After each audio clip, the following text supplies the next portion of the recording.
Mga seryosong irregularidad sa paghahawak ng confidential funds na maaaring mauwi sa plunder o pandarambong. Itong nakikita ni Antipolo City Representative Romeo Acop matapos ang mga pagdinig ng House Committee on Good Government and Public Accountability ukol sa sinasabing maling paggastos ng confidential funds ng Office of the Vice President at Department of Education. Sabi ni Acop, mabigat ang mga naibunyag sa investigasyon kasama na ang kawalan ng transparency at accountability sa paggamit ng pondo ng bayan na maituturing na paglabag sa batas. Let me remind the public of what is at stake here. It would constitute graft and corruption if public funds are misused or misappropriated, or worse, if funds are diverted to personal use or benefit. And given the amount we are talking about here, this may be under the crime of plunder.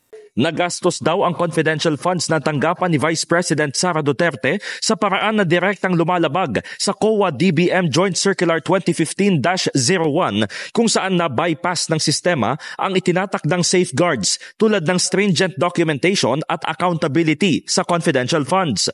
Binanggit ni Acop ang pag-withdraw ng pera ng Special Disbursing Officers at pag-turnover nito sa security officers. Malalaking halaga po ang mga ito.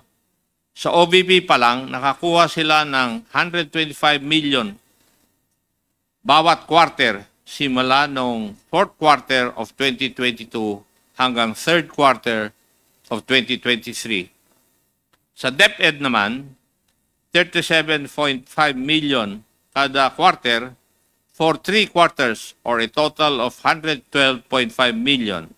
Tila ba sinasaya tayong nililigaw at pinapagulo ang narrative sa kung ano ba talaga ang nangyari sa OVP at DepEd confidential funds.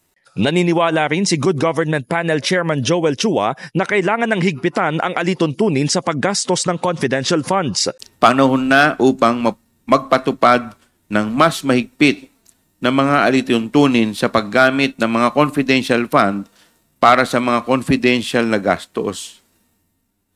Bagamat mahalaga ang mga confidential funds para sa pambansang seguridad, dapat itong balansehin sa tungkulin ng gobyerno na protektahan ang paggamit ng pampublikong pondo at ipatupad ang kinakailangang pagbabago sa batas. Samantala, sa presentation ni Lanao del Sur Representative Zia Alonto Adyong, ibinunyag nito na ang 4 pang bagong pangalan na nakalagay sa acknowledgement receipts ng opisina ni Duterte na ginamit para i-justify ang confidential expenses. Ito ay sina Alice Crescencio, Milky Secuya, Sally at Sheila na questionable umano dahil sa pare-parehong pirma, tinta ng ballpen at geographical locations. Both in the name of Milky Secuya, both had done on the same day. Same po pinirmahan on the same day, same address in Zambales, and using the same pen. There were 3 different acknowledgement receipts in the name of one, Alice Crescencio, submitted by the Department of Education in her name. There were 3 different signatures. Kapansin-pansin din po rito, Mr. Chair, na si Miss Alice, was apparently, according to these ARs, were in different parts of the Philippines. Sina Miss Sally at si Miss Sheila. Magkakaibang pangalan po ito, Mr. Chair, at malamang magkakaibang tao. Isa lang po ang pirma nila. Posibleng pagkatapos na ng Christmas break, mailalabas ang partial committee report ng Good Government Panel. Ngunit hindi pa raw tatapusin ang mga pagdinig. Sa ilalim ng batas, ang itinakdang threshold para sa kasong plunder ay hindi bababa sa 50 milyong piso. In the heart of changing lives, ako si Brigada Haji Caaminio ng 105.1 Brigada News FM Manila, the Music and News Authority.